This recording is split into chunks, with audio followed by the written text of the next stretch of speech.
Brief overview of my background. I am the Community Garden Coordinator. So I run the Sustainable Urban Agriculture and Community Gardens program within Parks and Recreation.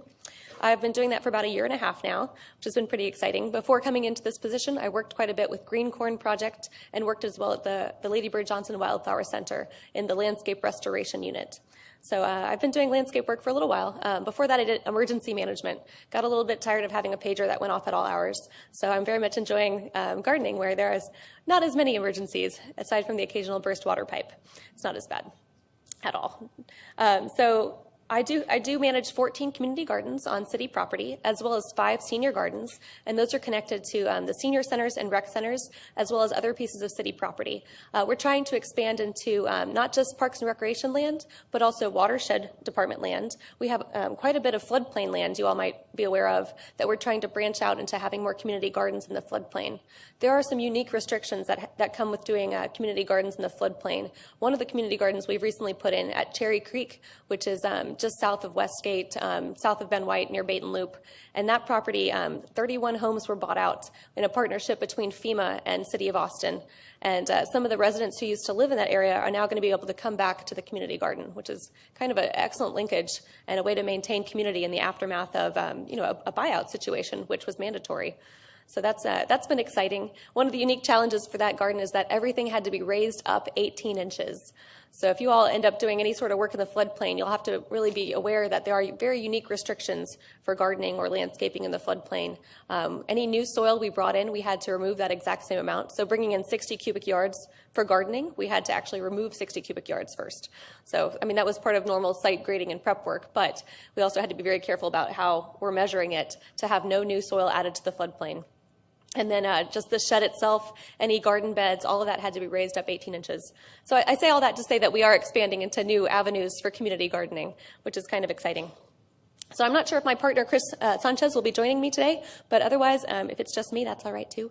I don't mind. So we'll launch into this here.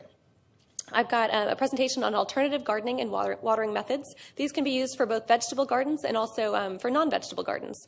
So who here has put in a vegetable garden for a client before? A couple of y'all.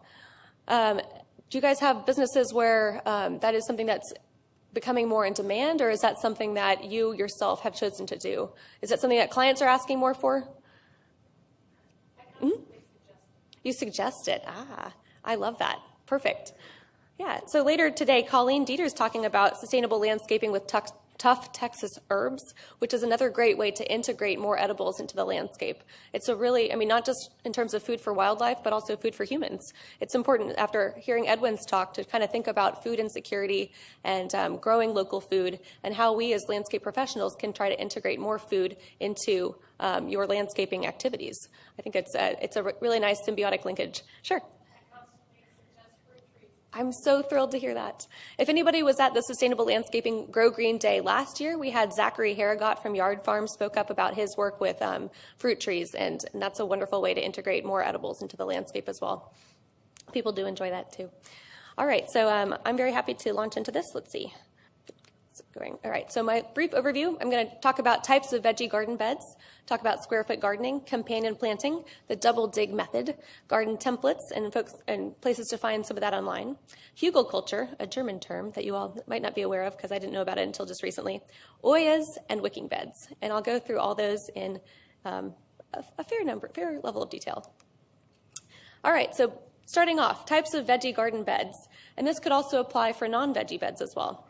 So you've got your in-ground plots that use your existing soil. You could, of course, amend the soil as needed. You've got raised beds with wooden frames. Those are typically what we install at community gardens, or what we would install for classrooms and school gardens. Container gardening, which can be popular for folks that have a much smaller space. And then something that's pretty interesting, what we're doing over at the senior gardens, are our elevated beds. Those are about 3 feet off the ground. Those are ideal for seniors. And then we also have the beds that are about 1.5 feet high off the ground, or 2 feet high, where a wheelchair can come up alongside that, and somebody who's wheelchair bound can garden effectively without having to bend over or to reach too far in. We really want to make sure too that you don't have that you consider hand arm length and access when you're thinking about senior gardens or other type of garden beds. You want to make sure that folks don't really have to reach in more than a foot when they're gardening. So sometimes our 4x8 beds would not be as appropriate for seniors or those who need ADA garden access. So that's something to consider in your garden design. And I will say that the senior gardens all have these elevated beds. They're extremely popular. I would also say to be cautious what supports you use. We've had some issues with warping of that wood just because of the watering that's happened. So that's something to be mindful of, is you might want to use something besides wood as supports, although this is wood on this one here. Square foot gardening. Who's familiar with this term? Excellent. It's kind of how to grow more vegetables in a smaller space. So this is, again, ideal for a beginning gardener, for one of your clients who might not have as much experience in gardening yet, but they're interested in starting out small and building from there. You can divide the growing area into small square sections to plant intensively. You want different plants in each square. This is also useful for companion planting as well. There are lots of organizations around town that teach classes in this. One of our favorites is Sustainable Food Center, teaches classes in square foot gardening, and that's very helpful for folks who are just getting started.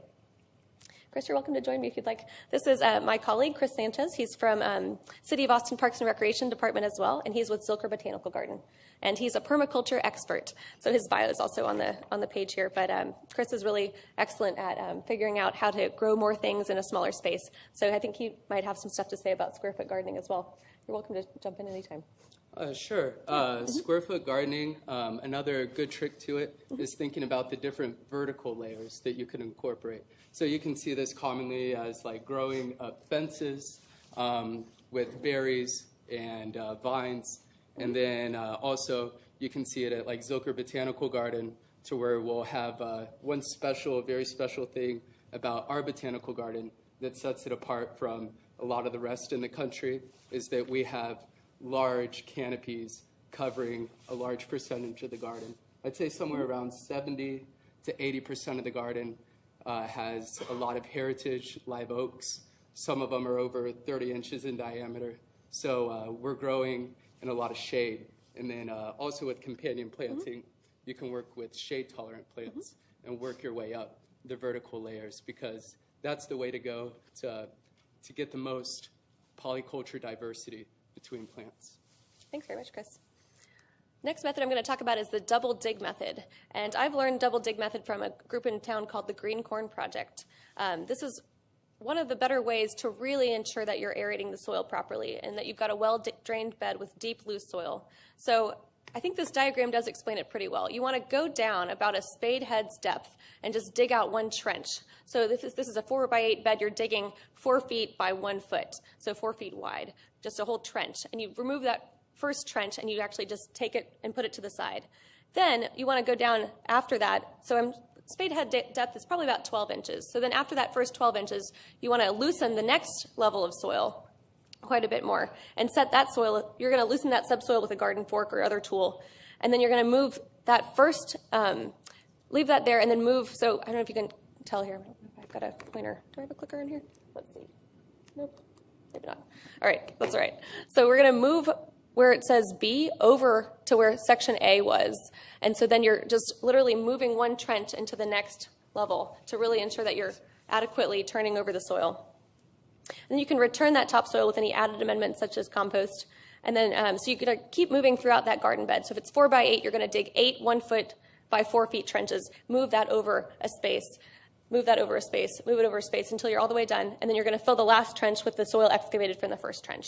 So that ensures that your soil is completely aerated and is really ready to go to build a very effective garden. I'll stand over here. You're next to the microphone.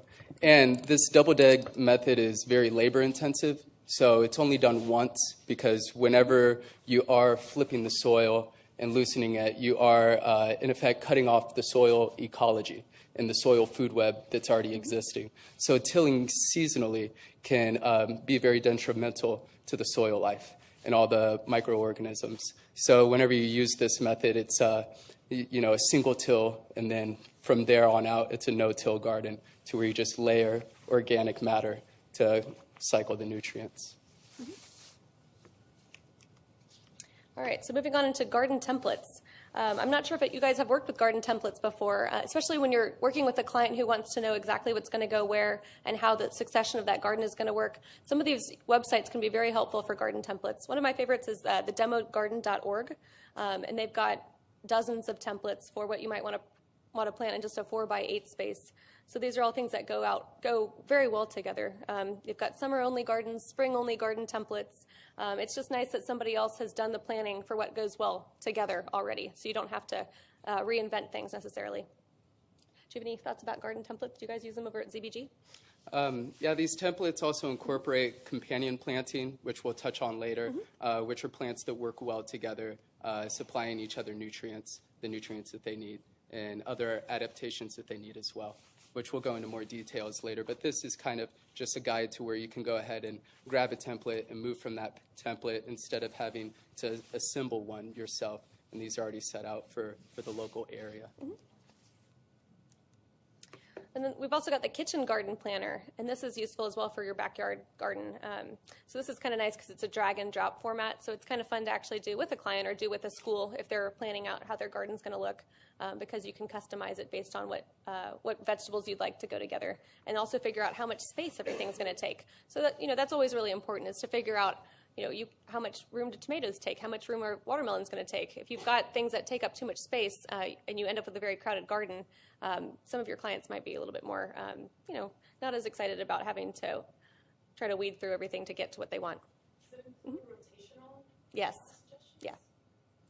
And I personally haven't gotten a chance to play with this program, but it looks really great for kids. And then also it explains the space method, like she said, because as you can see, there's some plants that take up an entire square foot, whereas there's others like greens and carrots and also basil that you can fit more into a square foot. So figuring out that math, can take some research, but then having an application like this makes it very straightforward to where you can take a lot of the guesswork out and it's already there, done for you.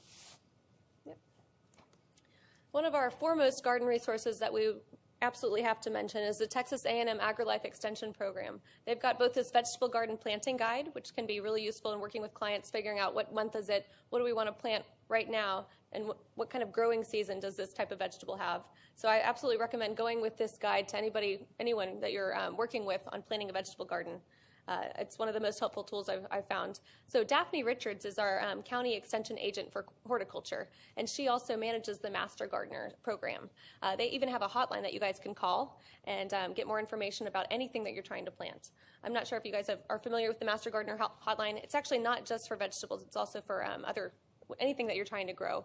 And they're staffed regular business hours. There's always somebody there. Master gardeners can also come out and do a plant clinic for you all. If you all have a community space where you're putting in a garden and are interested in doing a plant clinic, they're always happy to come out. We've got 2 master gardeners at the head table, the sign-in table today as well, if you have other questions about the Master Gardener program. That program is pretty rigorous. It requires, I believe, 200 hours of intensive training. So respect the Master Gardener. There's a lot of work that went into that certification. And another resource that's a local resource that we have here is, of course, the the Lady Bird Johnson Wildflower Plant Database. And they have thousands of native plants, and they list all their benefits and uses from edibility, but also, I'm not sure if that's a word, but if it's edible, and then also if it's if it attracts, certain pollinators, if it feeds certain types of mammals, certain types of birds. They mentioned songbirds in there, specific butterflies, moths, the really support plants that support all those insects. And then they also have the Mr. Smarty plants yes. questionnaire. So you can find a lot of things in there that refer to native plant solutions for landscape design and things like that, but that also incorporate edibles as well. Should also mention our Grow Green Native and Adapted Plants Guide. I hope that people have seen that before because you guys are at the Grow Green training. So that's a very valuable plant resource. It even has information on here's an invasive and what is our local native option. So it's really helpful to try to integrate more natives as much as possible. There are some adapted plants as well that do well here but don't become invasive. So that can be helpful to look at that when you're working with clients. It's got, I'd say maybe 10% of what's in there is maybe edible. Maybe less than 10%, maybe 5% is edible in there. We're working on doing a Grow Green edible guide as well for the future, so please be on the lookout for that. I know it's going to be great. And one other thing I may add that's very special to Texas that I wasn't aware of until recently is that the native plants here are really we've done so much research and have so much information out as a collective whole compared to other states, to where you'll go to other states and they're still planting invasives regularly, and they don't have these databases. So they're coming from all over the country and asking us for questions and things like that. So really these resources are very specialized to our region, and it's very valuable. Yeah. That's another really great point that Chris brought up, is that we do have a lot of folks who are new to Central Texas, who are brand new to Austin, moving here from other countries, other states, other cities, and they're not familiar with plants that work well in our region. And so they might be the ones putting in Chinese tallow because they think that, you know, it's pretty and it has red leaves, when other things don't have red leaves. And yeah, we need to be very careful about the message that we're sending out when we work with our clients to make sure that they understand the importance of natives for our ecosystem here in Central Texas.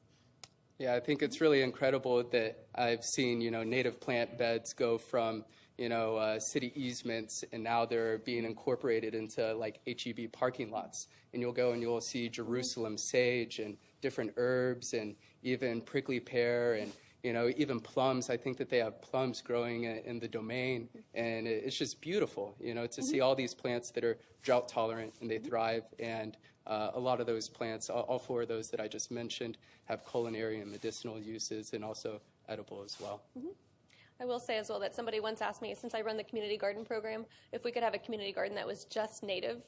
And I was like, that's a really good point. But most of the things at community gardens are not natives that we enjoy eating and grow. So I thought that was kind of an interesting point. I don't know if anybody's ever tried to do a vegetable garden that's just natives, but if anybody's interested in trying, let me know, and I'd be happy to feature that in some sort of publication. Yeah. Don't most permaculture food forests try to incorporate natives as much as possible? I've installed a couple on landscape pro, and I saw, but I've gone to a couple workshops where all they do is native plants, and there's a lot of edibles out there. Yeah. Awesome. Certainly, a lot of the farmers' trees and support species that are nitrogen fixers and provide fertility are definitely native, and more the exotics tend to be more the fruit trees and the bushes and brambles and different adaptations for this region. So they're still very drought tolerant and can be adapted to where they're almost native in a sense, but still very productive and appropriate for the garden to where they don't become invasive.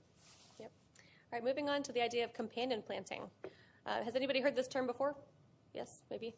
All right, good. So there are some things that work well together, some things that don't work as well together. And until you've done this, I feel like the only way for me to actually learn this is just trial and error. I mean, you can read this, and then, you go out the next spring and you plant onions and peas, and then you just have to see it really not work, and you're like, I will not do that again. No more, carrots and celery. Those do not work as well together.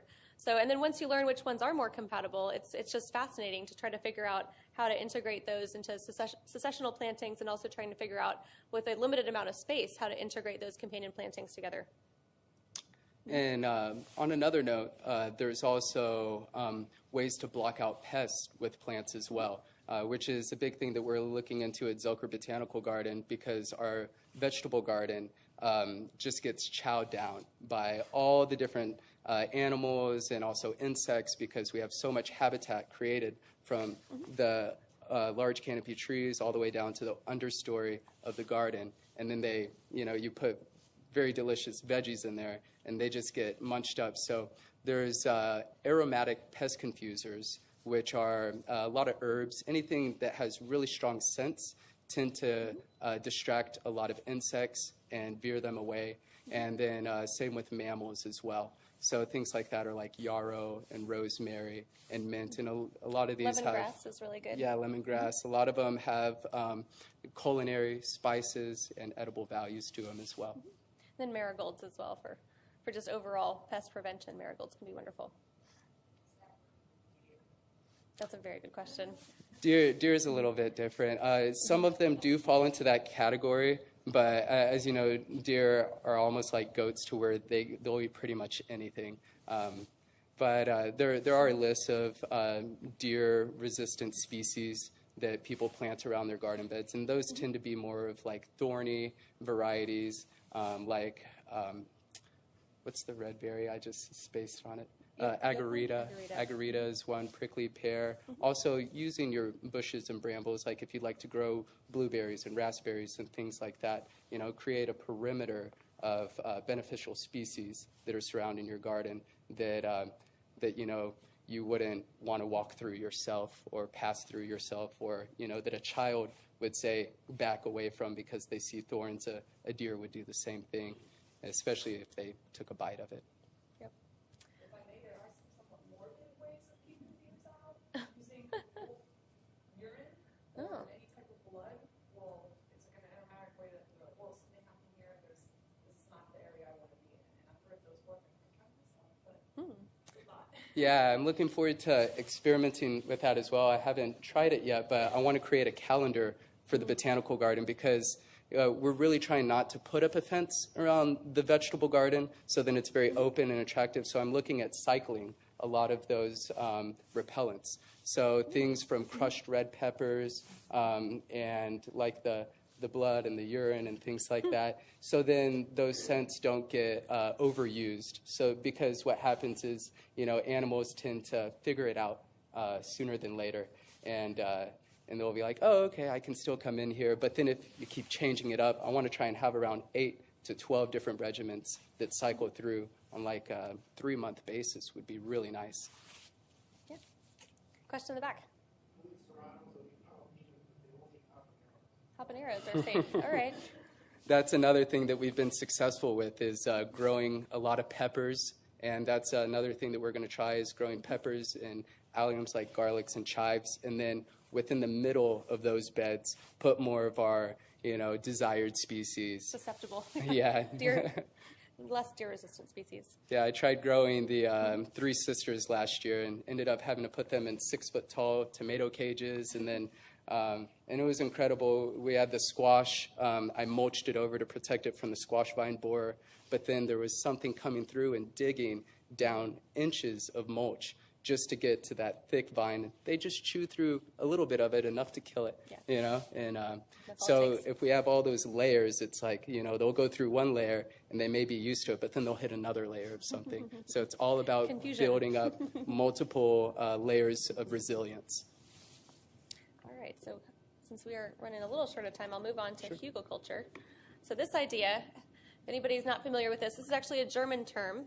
It's essentially making garden beds filled with rotting wood. So why rotting wood? Because that adds a lot of nitrogen. So you want to use up rotting wood, twigs, branches.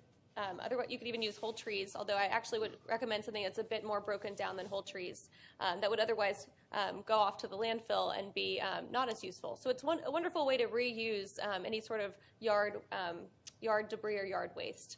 And what you're doing is you're going to do kind of a mound of all that garden rotting wood, and then you'll put soil over that, and then you can plant just right into that.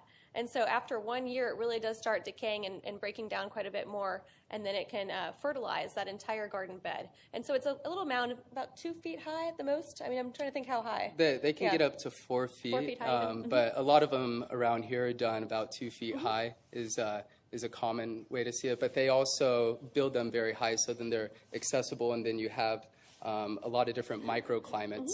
They'll base it on the sun and the wind, so then these also create wind barriers. And as you can see, you can plant trees in them as well. But the ones that are 4 feet high, I've actually seen one locally that was 4 feet high, and it was really big. But so then you can reach the tops and have things growing at the bottom. So then, it's similar to an herb spiral, if you guys are familiar with that, to where you have your high and dry plants at the top and your moist ones lower at the bottom. And then you can have your sun-loving ones and then your shade-loving ones on the other side. And this concept's really, if you're interested in seeing an example of it, Keeling Middle School has built some hugelculture beds. There's also some at Blackshear Community Garden. There's occasionally hugelculture workshops around town. Some of the community gardens do have workshops on that because they're interested in experimenting with kind of new gardening techniques. Yeah, we also have one at the Botanical Garden now as well. And it's best to use wood that's already decayed a little bit, so then it leaches off a lot of that nitrogen, so then the garden bed doesn't go anaerobic. If it goes anaerobic, it just takes about a season or two for that to leach off, depending on how much green material you have in there. But what we're basically recreating is the nutrients of the forest floor. So you imagine these logs as if you were going through a preserve or a state park, and you see logs that are really squishy and spongy and supporting all this life and have, seedlings popping out of them, or, all these different species growing on them. And then as you can see, as it breaks down over time, the roots seek out these logs and this woody plant material for both moisture and nutrients, because it's a big moisture sponge that's full of sugars. You can show the next slide on that one too. This gives a little bit more of an overview of how the layers work together. It's kind of nice to see that. And you can also do, they recommend a windbreak, so you could do some sort of fruit trees or something else, and that's part of a permaculture design as well, as integrating all of that together. We have a question. Oh, yeah. Just a little note, the cedar's not rheopathic. Mm-hmm. That would be a good correction to make, especially because you have a lot of cedar. Mm-hmm.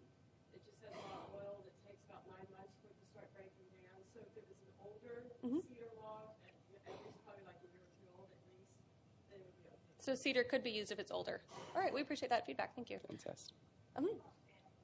Bamboo. I've used bamboo, especially dry bamboo, because it's easy to break. So that's another thing that I believe comes up in the next slide, is you start with the large material and then you move to the medium plant material. So I'd consider bamboo a medium plant material, and I break it down into about 1 foot lengths and try and split it, because you start with the large material and fill in the gaps, and then from there you use like leaves and you can see some other layers, kitchen scraps, manure, and that'll be your final layer to fill in all the gaps. And also, can we go back one slide? Looking at this method, you can see the humus layer and the turf layer. That's actually dug out, and then you put it back on top. So it's almost like a double dig method, to where you set it aside, and except you fill it with logs, and you can see how it fills the voids in there. And then, of course, the soil fills the voids in the end, and then you put your humus layer on top. Yes? Certainly, and the way to have the the berm to not wash out or have any leaks in it is to dig down in this method. So then there's actually a swale within the berm, for it to collect, because whenever you have a berm and swale design, it creates a water lens underground, which is holding a lot of moisture, and that in effect goes into this dugout right here that's been removed. Hopefully you guys feel competent to try hugelkultur at some point. I do recommend the Zilker Botanical Garden Center's hugelkultur class if you're interested in getting more of a hands-on overview of how to do a hugelkultur garden. But it really is an innovative method, and I think some of your clients might be pretty interested to see different types of methods like this. And the really great thing is that all the yard waste that you see lined on curbs, it's like you can just pick it up and harvest it. And it's like bags of leaves, bags of brush, logs, all that becomes garden material. It's helping with that closed loop system, so you don't have stuff going off to the landfill. Because creating raised beds otherwise takes a lot of material that you usually pick up from outside. So if you can get it from within the city, it's great. And I've built beds, just regular raised beds, to where I'll fill in the logs and smaller plant material and run it the same way, rather than in a berm, because filling up, just like I said, a raised bed, that's a lot of yards of material, and it adds up. All right, so now we'll transition to the second part of our presentation on water-wise gardening methods. We've got about 15 minutes or so. Let's see. So the main important thing I want everybody to be aware of is that the City of Austin Water Utility has promoted this alternative compliance method for vegetable gardening. I'm not sure if anybody has used this before, but if you have a vegetable garden, so community gardens are eligible for this. We have an exemption to the drought restrictions. So even as we go into, say, stage 3 watering restrictions, vegetable gardens are exempt from this policy. They do have to submit a form. So that form is on the Austin Water Utility website, and that is the alternative compliance for vegetable gardening form. And if you can actually still water vegetable gardens using hand watering, soaker hoses, and drip irrigation, but you cannot ever leave them unattended. That's pretty important. You have to be on site while that watering is taking place. So it's just acknowledging that vegetable gardens are an important part of our food system here in Austin, and we do want to promote those, and we don't want them to be restricted with the same watering restrictions that we have for things like just Bermuda grass, for example. Next water-wise gardening method would be oyas. These are unglazed clay pots. They're buried in the soil with the neck exposed, and you water through the top opening.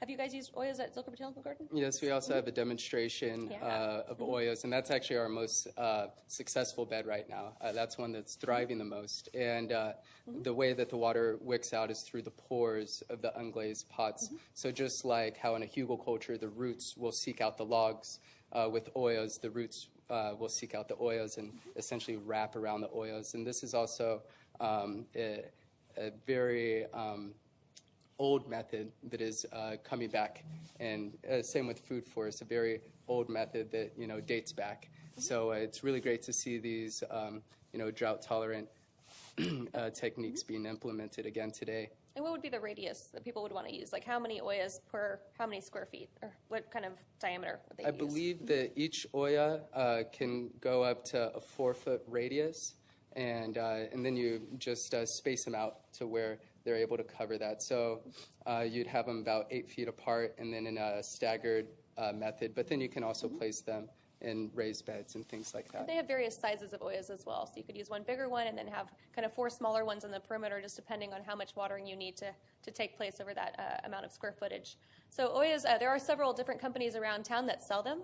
You can also just buy your own unglazed clay pots and do this yourself. They probably wouldn't have the stopper on top or the lid, but you could fashion your own sort of lid. It's very, very important that it be an unglazed clay pot. Please don't get a glazed clay pot and hope for watering to happen. It's not going to work the same way. And there's also do-it-yourself methods that I've seen, but I haven't experimented with, to where they'll just take terracotta pots and seal them together and essentially create oyas and maybe put a cork in the top. Yeah, and the best thing about oyas, in my opinion, is the fewer weeds. That's amazing. You're not watering the top of the soil, therefore you don't get as many weeds, which is huge.